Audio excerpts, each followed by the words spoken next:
अस्सलामु अलैकुम वरहमतुल्लाहि वबरकातुह। बिस्मिल्लाहिर्रहमानिर्रहीम नहमदुहु व नुसल्ली अला रसूलिहिल करीम व अला आलिहि व अस्हाबिहि अजमईन। अम्मा बाद, मोहतरम भाइयों, बुज़ुर्गों, दोस्तों, कितना अफसोस होगा उस इंसान को जिसने अपने पोतरों के लिए, अपने नवासों के लिए, अपने बेटों के लिए, अपनी औलादों के लिए एक 500 करोड़ रुपये की कंपनी खड़ी की और 86 ईयर की एज में, यानी उस बुढ़ापे की उम्र में, जब उसको अपने पोतरे, नवासे, बेटे, औलादों के सहारे की ज़रूरत है, उस टाइम पे उसका एक पोतरा आके उसी शख्स के ऊपर 60 मरतबा 60 टाइम्स चाकू से हमला करता है। और उस दादा को, जिस दादा ने उसके लिए 500 करोड़ रुपये की कंपनी खड़ी की है मीरास में, जिस दादा ने उसको पढ़ने के लिए अमेरिका भेजा था, जहाँ से वो बिज़नेस में मास्टर करके लौटा है, वो उसी दादा का मर्डर कर देता है, कत्ल कर देता है, उसी दादा की जान ले लेता है। ये वाक़या हुआ है। आज सुबह में मैं एक न्यूज़ पढ़ रहा था। हैदराबाद के अंदर एक कंपनी है वेलजन डेनिसन लिमिटेड के नाम से, जो हाइड्रोलिक जो पंप्स होते हैं, खेतों में इस्तेमाल करने वाली चीज़ें हैं, बहुत सारे पंप्स वगैरह जो होते हैं, ये कंपनी बनाती है। 1973 यानी 1973 में वीसी जनार्दन, इन्होंने इसकी बुनियाद रखी। छोटे से पैमाने पे वो कंपनी को आगे बढ़ाते रहे और इंटरनेशनल लेवल पे उन्होंने अपने कंपनी की एक पहचान बनाई। मैं कंपनी के सारे डिटेल्स वगैरह चेक कर रहा था तो ये कंपनी शेयर मार्केट में भी लिस्ट है, तकरीबन 1000 रुपये का इसका शेयर है और कंपनी के फंडामेंटल्स काफ़ी स्ट्रॉन्ग है। यानी कंपनी का 75% जो है ये कंपनी के का जो बोर्ड ऑफ डायरेक्टर है या कंपनी के जो ओनर्स है उन लोगों के पास में है। पब्लिक के पास सिर्फ 25% है, क्योंकि ये सेबी का रूल है कि कोई भी कंपनी अगर शेयर मार्केट में लिस्ट होती है तो कम से कम 25% उसको पब्लिक के हाथ में देना पड़ता है, उससे कम वो नहीं रख सकते हैं। अगर है भी तो उनको एक मुद्दत दी जाती है 3 महीने 6 महीने की, उसके अंदर बाकी के शेयर्स भी उनको मार्केट के अंदर लेके आना पड़ते हैं। खैर, ये जो कंपनी है, दादा ने इस कंपनी की ज़ीरो से शुरुआत की और कंपनी को 500 करोड़ रुपयों तक की कंपनी तक पहुंचाया। दादा का मर्डर करने वाला जो पोता है उसका नाम है कीर्ति तेजा। कीर्ति तेजा से पुलिस ने जब पूछताछ की कि भाई दादा ने तेरे ऊपर ऐसा कौन सा जुल्म किए थे, दादा ने तो तेरे लिए 500 करोड़ रुपये की एक कंपनी खड़ी करके गए, तो कीर्ति तेजा का कहना यह था कि दादा ने मेरे साथ में इनजस्टिस किए। इनजस्टिस कहते हैं नाइंसाफ़ी को। अच्छा, नाइंसाफ़ी क्या हुई? दादा ने इसके बाप को कंपनी का डायरेक्टर बनाया। इसका बाप, क्योंकि वीसी जनार्दन साहब, उनकी 3 बेटियां और एक बेटा था, एक बेटे को उन्होंने कंपनी का डायरेक्टर बना दिया अपने ज़िंदगी में ही, और बेटियों के जो हुकूक थे उनको भी अपनी ज़िंदगी के अंदर उन्होंने अदा किए। एक बेटी भी जो है उनके साथ में कंपनी के बोर्ड ऑफ डायरेक्टर के अंदर थी। वो बराबर से पूरी फैमिली, पूरे ख़ानदान को लेके चल रहे थे। लेकिन कीर्ति तेजा का कहना ये था कि मैं अमेरिका से मास्टर करके आया हूँ तो मुझे भी कंपनी के बोर्ड ऑफ डायरेक्टर के अंदर ले लो। लेकिन चूँकि ये तीसरी नस्ल है, यानी पहला अभी जो सिलसिला है वो तो इसके बाप का है, इसकी फुप्पुओं का है, उसके बाद ये तीसरी नस्ल है, उनका नंबर बाद में आएगा, उसको विरासत मिलेंगी उसके बाप के हिस्से में से, दादा के हिस्से में से नहीं मिलेगी। अब देखो, विरासत को लेके, मीरास को लेके, प्रॉपर्टीज़ को लेके, जायदादों को लेकर अक्सर घरानों के अंदर लड़ाइयाँ होती है, झगड़े होते हैं। अक्सर घरानों के अंदर चचा भतीजे एक दूसरे के चेहरे नहीं देखते हैं, भाई भाई एक दूसरे के चेहरे नहीं देखते हैं।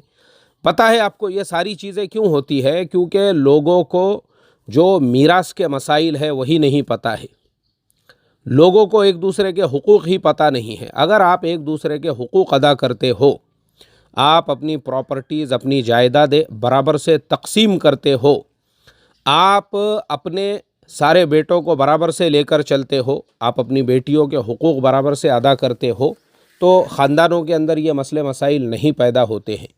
अब बड़े ध्यान से सुनो, मैं आपको यहाँ पे जो इस्लाम के मीरास के उसूल है, इस्लाम के अंदर क्या उसूल है वो अभी मैं आपको थोड़ा सा बताने वाला हूँ। इससे आपको पता चलेगा, अगर आपके घरों में भी इस तरह के कुछ मसले मसाइल चल रहे हैं तो आप अच्छी तरह से समझ जाओगे कि गलती कहाँ पे हो रही है। अगर आपका ईमान कुरान पर है, हदीस पर है, अल्लाह और उसके रसूल सल्लल्लाहु अलैहि वसल्लम पर है, तो आप अपने घर में उसकी इस्लाह करके ले लोगे। और अगर आप कुरान हदीस को नहीं मानते हो लेकिन आपका नाम रफ़ीक, शफ़ीक, शकील, जमील, सलीम, कलीम इस तरह से है, और आप जो है वही जो समाज में चल रहा है, वही सारी बातें जो दूसरे धर्म वाले, दूसरे मज़हब वालों के दरमियान में चलती है, उसी को अगर आप ये समझते हैं कि यही जो है आज समाज में चल रहा है तो हमारे भी घर में चलना चाहिए, तो फिर क़यामत तक भी आपके मसले मसाइल हल नहीं होंगे। इस्लाम की क्या तालीमात है जायदाद, प्रॉपर्टीज़, एक दूसरे के हुकूक़ को लेकर? देखो, सबसे पहली चीज़ अच्छी तरह से समझो। मीरास जो होती है ना, या प्रॉपर्टीज़ की तकसीम, जैसे हमारे यहाँ पे बहुत सारे बेटे अपने बाप से तकाज़ा करते हैं, बहुत सारे पोतरे अपने दादा से तकाज़ा करते हैं, बहुत सारे नवासे अपने नाना से तकाज़ा करते हैं कि हमको हमारा हक़ दे दो या हमको हमारा हिस्सा दे दो। तो सबसे पहले आप ये बात ध्यान से सुन लो कि अगर तुम्हारा दादा ज़िंदा है या तुम्हारे वालिद साहब ज़िंदे हैं या तुम्हारे नाना ज़िंदे हैं तो ज़िंदगी में मीरास नहीं है। ज़िंदगी के अंदर कोई मीरास नहीं है। ज़िंदगी में अगर वो किसी को कुछ दे देते हैं तो वो उनकी तरफ से हिबा है, वो उनकी तरफ से हदिया है, वो उनकी तरफ से तोहफ़ा है। हमारे समाज के अंदर ज़िंदगी में जो अपना हिस्सा मांगने का एक रिवाज चला है, बेटे बाप से हिस्सा मांग रहे हैं, पोतरे दादा से हिस्सा मांग रहे हैं, नवासे नाना से हिस्सा मांग रहे हैं, उसकी सबसे बड़ी वजह यह है कि ये गैरों का माहौल है।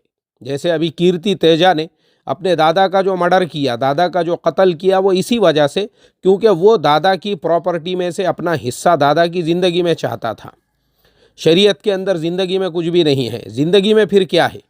अब देखो, ज़िंदगी में ये है, इस्लाम यह कहता है जब तुम्हारे बच्चे पैदा हो जाए तो उनको सबसे पहले तो सीधे कान में अजान दो, बाएं कान में तकबीर बोलो, उनको कलीमा सिखाओ, जब बोलने लग जाए उनको अच्छी आदतों का यानी अच्छी आदतें सिखाओ। जब वो 7 साल के उम्र के हो जाए तो नमाज का हुक्म दो, 10 साल की उम्र में नमाज ना पढ़ने पर सख्ती करो।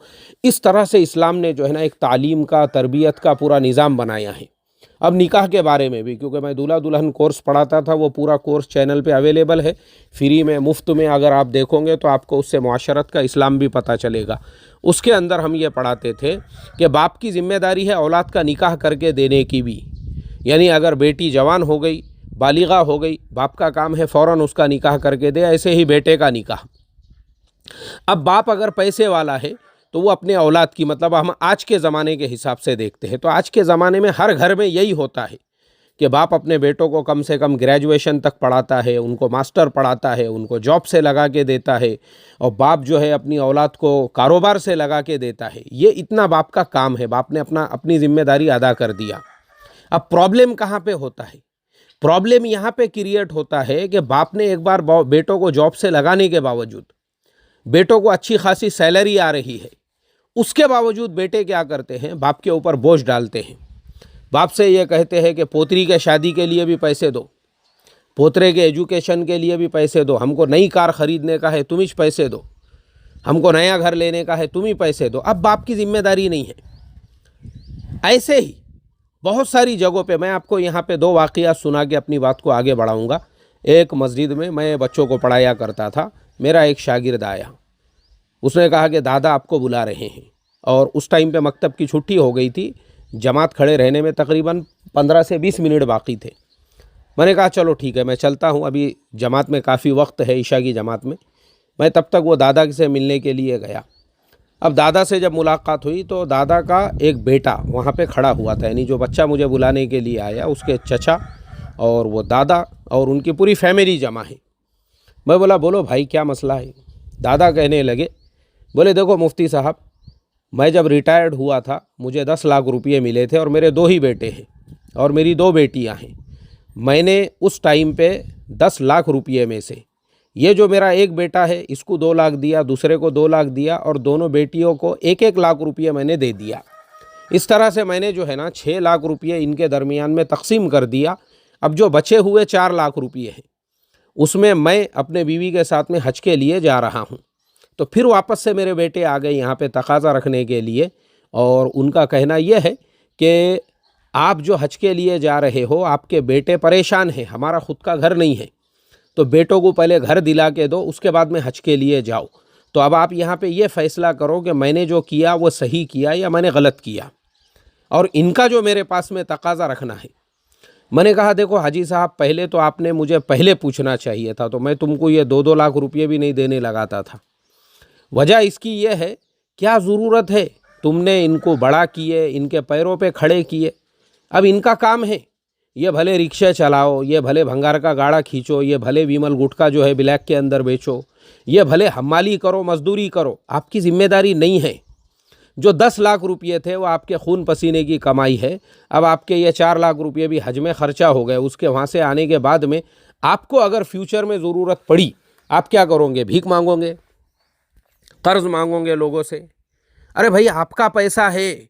शरीयत में मीरास जो है ना, वो आपके मरने के बाद, मिसाल के तौर पे आपको 10 लाख रुपये मिलते और आप मर जाते, हार्ट अटैक आ जाता आपको, उसके बाद फिर शरीयत का हुक्म आता और फिर शरीयत फैसला करती कि ये 10 लाख रुपये में से आपके 2 बेटों को क्या मिलेगा, 2 बेटियों को क्या मिलेगा, और आपकी जो बेवा है उनको क्या मिलेगा।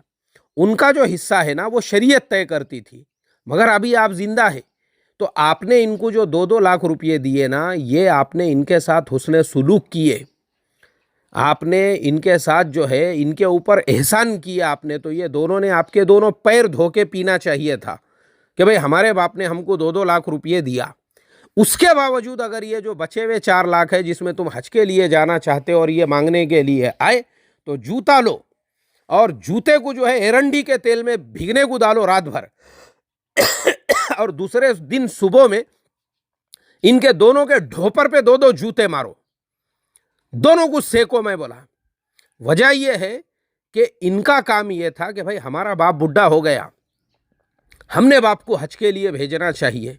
तो बाप अपने खून पसीने की कमाई पे हज के लिए जा रहा है, उसमें भी हिस्सा मांगने के लिए आ गई है, बेशर्म, बेगैरत। यह है हमारी कौम का, हमारे समाज का हाल। वजह क्या है पता है आपको? लोगों को मीरास के मसले मसाइल नहीं मालूम है, लोगों को जायदाद प्रॉपर्टी के तकसीम के मसले मसाइल नहीं मालूम है। ऐसे ही अब दूसरे एक और मसले पे आते हैं। यह मसला एक शहर का, मेरा एक शागिर्द एक मस्जिद में इमामत करता है, उसको बार बार एक साहब जो है मीरास के तकसीम से मुताल्लिक़ मसला पूछ रहे थे। उसने कहा कि भाई हमारे उस्ताद मोहतरम हैं, वो सिर्फ़ इशा के बाद, ये उस ज़माने की बात है जब मैं लोगों से इशा के बाद बात किया करता था। अभी तो फ़िलहाल मैं इंडिया के बाहर हूँ, सिंगापुर में बैठ के ये वीडियो शूट कर रहा हूँ, इसलिए लोग ये ना समझे कि अभी भी वो जो इशा के बाद वाली हमारा बातचीत का सिलसिला था वो जारी है। अभी फ़िलहाल बंद हो चुका है। अभी हमारे कस्टमर केयर वाले सब मेरी बातचीत का सिस्टम और निज़ाम संभालते हैं, सुबह 9 बजे से लेके शाम को 6 बजे तक। उस ज़माने में मैं इशा के बाद लोगों से बात किया करता था। तो मेरे शागिर्द ने इशा के बाद मुझे फ़ोन किए और उन्होंने ये कहा कि उस्ताद मोहतरम, फ़िलहाल मेरे एक मुसल्ली उनके घर में बैठा हुआ हूँ, देखिए आप, उनका कुछ मसला है, वो आपसे पूछना चाहते हैं। मैं बोला बोलो हाजी साहब। उन्होंने स्पीकर चालू किए। हाजी साहब ने बोले मुफ्ती साहब ऐसा है कि मेरे 6 बेटे हैं, 4 बेटियां हैं, और मैं गवर्नमेंट से जब रिटायर्ड हुआ था तो मैंने सबके दरमियान में जो भी रिटायरमेंट का पैसा मिला था वो तकसीम कर दिया। अब जो घर में मैं रहता हूँ, ये जो मेरा घर है तकरीबन 1 करोड़ रुपये का घर है। अब मेरे बेटे बेटियाँ सबका तकाजा ये है कि अब्बा ये 1 करोड़ के घर में रह के क्या करते, ये घर को फूंक डालो, और वो फूकने के बाद जो 1 करोड़ रुपये आएंगे उसमें से एक 8-10 लाख रुपये का छोटा घर हम तुमको ख़रीद के देते, वहाँ पे रहो, और वहाँ रहने के बाद में फिर ये जो बाकी के पैसे हैं हमारे बीच में ख़र्चा कर दो। देखो तुम्हारी पोतरी का मेडिकल को नंबर लगा, देखो तुम्हारा पोतरा जो है अमेरिका जाने का बोल रहा है, देखो तुम्हारे जो है फुलानी पोतरी की शादी की उम्र हो गई हुई है, सबको दे दो तो सब अपने अपने काम कर लेंगे। तो मैंने हाजी साहब से पूछा कि भाई ये 6 बेटे हैं तो ये क्या करते, मतलब ये भीख मांगते हैं सिग्नलों पे खड़े रह के, या ये भंगार के गाड़े लेके निकलते हैं सुबह में, या विमल गुटखा जो है ब्लैक में बेच रहे हैं, या इन्होंने गवर्नमेंट की ज़मीन पे नगर परिषद की कॉरपोरेशन की इलीगल अतिक्रमण करे हुआ है और वहाँ कब्ज़ा करके अपनी टपरी अपनी दुकान लगाई हुई है। हाजी साहब ने बोले नहीं नहीं, बोले मुफ्ती साहब ऐसा नहीं है, माशाल्लाह मैंने मेरे सारे बच्चों को पढ़ाया लिखाया, ये 4 बेटियों में से मेरी 3 बेटियां टीचर है, और माशाल्लाह अच्छी खासी उनको गवर्नमेंट परमानेंट टीचर है ज़िला परिषद में, उनको अच्छी खासी सैलरी आती है। और जो 6 बेटे मैंने बोला उसमें से 4 गवर्नमेंट सर्वेंट है, उनमें भी 2 बेटे टीचर है, दूसरे 2 जो है एक इरीगेशन डिपार्टमेंट में है, दूसरा नगर परिषद में है। बाकी जो 2 बेटे हैं वो प्लॉटिंग वगैरह का कुछ धंधा कारोबार करते हैं, माशाल्लाह उनका भी अच्छा चल रहा है। मतलब मेरे ये जो 10 बच्चे हैं इनमें से मैंने किसी को भी गरीब मुफलिस मोहताज नहीं रखा, सब खारे कमा रहे हैं। मैं बोला तो फिर जब इतने अच्छे हालात में है तो अब इनकी, तो तुम किसके साथ में रहते? बोले हम किसके साथ में भी नहीं रहते, हम दोनों बुड्ढा बुड्ढी उसी घर में रहते, ये सब हमको छोड़ के चले गए। जब हमारी टीचर बेटियां हैं उनकी तो शादियां हो गई, वो अपने ससुराल में रहती है अपने शोहरों के साथ में। बेटे जो थे उन्होंने कहा कि यह बहुत पुराना महल्ला है, हमारी कार खड़े करने के लिए जगह नहीं है, इसलिए नए इलाके में जहाँ प्लॉटिंग है वहाँ पे उन्होंने ऐसे बड़े बड़े बंगले बांधे हुए हैं, हर एक के घर के सामने 3-3 कारें खड़ी हुई है, तो वो अपने अपने बंगलों में रहते हैं। मैंने कहा फिर आप उनके बंगलों में क्यों नहीं रहते हैं? नहीं बोले वो हमारा उनका मिजाज जो है वो मिलता नहीं है, क्योंकि उनको लगता है कि अब्बा ज़रा सी बात पे टोकते। बेटियां नंगी बन के बाहर निकल रही है फैशन करके, चड्डी बनियन पहन के, तो दादा टोक रहे हैं पोतरियों को, अरे भाई तुम मुसलमान की बेटियां हो, ज़रा पर्दे का एहतमाम करो, हमारे ज़माने में, अरे बस करो यार, बोले तुम्हारा ज़माना, बस बोले इसलिए हमारे मिजाज नहीं मिलते। उनको लगता है उनकी बेटियां बरहाना घूमें, नंगी घूमें, फैशनेबल जो है तरीक़े से ज़िंदगी गुजारे, उनको वो सारी चीज़ों पे एतराज़ है। नमाज का बोले तो उनके पेट में गोमड़े उड़ जाते, बुड्ढा यार बहुत ही नमाज का बोलता बोले, तो इसके लिए हमारा उनका जमता नहीं बोले, इसके लिए हम बुड्ढा बुड्ढी यहीं रहते हैं। तो मैंने कहा कि हाजी साहब अब ये सारे जो मसले मसाइल है ना, एक काम करो, तुम्हारे सारे बेटे बेटियों को एक जगह बुलाओ और बोलना भाई मैंने मुफ्ती साहब से मसला पूछा, उसके बाद में जो है वो जो जवाब देंगे उसके हिसाब से हम फैसला करेंगे। उन्होंने एक दिन तय किए, सारे बच्चों को बुलाए, उन्होंने मुझे फ़ोन किए, मैंने कहा स्पीकर चालू करो। अब स्पीकर चालू करने के बाद में वह हाजी साहब ने अपने तमाम बेटे बेटियों के सामने उन्होंने कहा कि देखो मैंने मुफ्ती साहब के सामने पूरा मसला रखा हूँ। मैंने उनसे कहा, मैंने कहा कि भाई देखो हाजी साहब के बच्चे जो यहाँ पे मौजूद है, किसी को कुछ बोलना है तो आप बोल सकते हैं, क्योंकि हाजी साहब से तो मेरी बात हो गई। अब उनके बच्चों ने बोलना शुरू किए, बोले देखो मुफ्ती साहब, अब्बा जो घर में रहते ना ये 1 करोड़ का घर है, क्या ज़रूरत है बोले उनको इतने बड़े घर के अंदर रहने की, क्योंकि अतराफ़ में पूरी दुकानें बन गई, खाली हमारा घर बाकी रह गया हुआ है। बोले यहाँ पे भी बहुत से बिल्डर लोग मांग रहे हैं यहाँ पे दुकानें बनाने के लिए। हमने बोले कि भाई फूक डालो इसको और बाकी सारे पैसे हमारा जो हक बनता है, हिस्सा बनता है, वो दे दो हमको। मैंने कहा देखो तुम दुनिया के वो बदनसीब बच्चे हो जिनको बूढ़े माँ बाप के खिदमत का मौका अल्लाह ताला ने दिया, लेकिन तुम उनकी खिदमत नहीं कर रहे हो। तुम बदनसीब औलाद हो, बदनसीब औलाद। और मैं तुम्हारे मुस्तकबिल और फ्यूचर के बारे में अभी से पेशन गोई कर देता हूँ कि तुम्हारी औलादें तुम्हारे पिछवाड़े पे जूते मारेंगी बूढ़े होने के बाद, तुम्हारी बहुएं तुमको रौंदेंगी और खुंदलेंगी, तुम्हारे साथ में यही सुलूक होगा जो तुम तुम्हारे माँ बाप के साथ में सुलूक कर रहे हो। याद रखो, अगर तुमको तुम्हारे बुढ़ापे के अंदर सुकून, आराम, इत्मीनान की ज़िंदगी चाहिए तो ये जो तुम्हारे माँ बाप है इन माँ बाप की खिदमत करो। अरे तुम बदनसीब औलाद हो, माँ बाप की खिदमत करना तो दूर की बात है, जो माँ बाप ने तुम्हारी ज़िंदगियों को सेट किए। सोचो, मैं बोला ये बड़े मियाँ ने तुम सारे लोगों को जॉब से लगाए, बेटियों को टीचर बनाए, तुम्हारी लाइफ सेट किए, और आज वो बुढ़े हो गए हुए हैं तो ना बेटियां उनको रखने के लिए तैयार है ना बेटे उनको रखने के लिए तैयार है। कितने अफसोस की बात है ये। सिर्फ हसद और जलन के अंदर आपस में तुम लोग लड़ रहे हो, झगड़ रहे हो प्रॉपर्टीज़ के लिए कि कहीं अब्बा बेटियों को पूरी दौलत उनके हवाले ना कर दे, और बेटियों को ये फ़िक्र है कि कहीं पोतरियों नवासियों के ऊपर जो है दादा नाना खर्चा ना कर दे। अफसोस की बात है। तो फिर मैंने वो हाजी साहब को नसीहत किया। मैं बोला हाजी साहब इनका मशवरा बिल्कुल सही है कि घर तुमने बेच देना चाहिए, लेकिन मैं साथ में ये भी कहूँगा कि 1 रुपया भी तुमने इनके हवाले नहीं करना। वो सारे के सारे पैसे तुम्हारे कब्ज़े में रखो, घर में 2 नौकरानियाँ रखो काम करने के वास्ते में, और एक आधी कार ख़रीदो, ड्राइवर रखो, और वो जो पैसा रहेगा ना अपने ऊपर ख़र्चा करो। क्या ज़रूरत है ये ऐसी औलाद, इन औलाद ने तुमको सुकून पहुंचाना चाहिए था, ये तुमको खून के आंसू रुला रहे हैं। इतना सब कुछ तुमने उनके लिए कर दिया, उसके बावजूद भी इनको ये गिला और ये शिकवा है कि हमारे बाप ने हमारे लिए कुछ भी नहीं किया, इसलिए रहता घर भी फूक बोले बुड्ढे। अल्लाह हिफाजत फरमाई। तो देखो मोहतरम दोस्तों, मैंने शुरुआत कहाँ से किया था? वीसी जनार्दन साहब, पोतरे ने दादा का मर्डर कर दिया। क्यों किया? क्योंकि पोतरे की जो मानसिक हालत थी, नफ्सियाती जो सिचुएशन थी, साइकोलॉजिकल, वो डिस्टर्ब हो चुका था। ये एहसान फरामोशी है कि वो पोतरे को, जिसको अमेरिका आपने मास्टर बनने के लिए भेजे, यही हर घर में हो रहा है। हर बेटे को बाप भले उसके ढोपर के नीचे जो है सोने का कमोड रख दे हगने के लिए, तब भी बेटे को ये लगता है कि नहीं, हमारा बाप ने हमारे लिए कुछ नहीं किया। बाप उसको एक आराम की, आयश की, सुकून की ज़िंदगी दे रहा है, मगर चूंकि हमारे समाज में, हमारे ज़माने के अंदर लोग अपने से नीचे वाले को देखने के लिए तैयार नहीं है। औलाद एहसान फरामोश हो चुकी है, इसीलिए वो एहसान फरामोश पोतरे ने दादा का मर्डर कर डाला। तो इसके लिए मैं बस यहाँ पे यही कहूँगा कि अगर आप मुसलमान हैं, यानी वो मुसलमान जिसके बारे में मैंने अब भी कहा, जो कुरान और हदीस पे अमल करने वाला है, अगर आप वैसे मुसलमान हो तो फिर आपको समझ जाना चाहिए कि आपके बाप ने आज तक आपके साथ में जो किया, तो अगर आपने अपने बदन का चमड़ा निकाल के भी बाप के पैर में जूतियाँ पिनाए तो भी आप बाप का हक अदा नहीं कर सकते। और अगर तुम एहसान फरामोश हो, मतलब तुम्हारा नाम रफ़ीक शफ़ीक है, लेकिन इस्लाम की तुमको हवा भी नहीं लगी, ना तुम्हारा कुरान पे ईमान है, ना हदीस पे ईमान है, तो झगड़े करो फिर तुम्हारे बाप से। फिर कीर्ति रेड्डी के जैसा, कीर्ति तेजा के जैसा करो तुम लोग भी, कोई मसला नहीं है। फिर एहसान फरामोश बनो, कुत्ते से भी बदतर बनो, क्योंकि कुत्ता जो है उसके अंदर भी कम से कम ये सिफत होती है कि किसी ने उसको रोटी का टुकड़ा पीना खिलाया तो वो सालों तक उसके सामने दुम हिलाता है।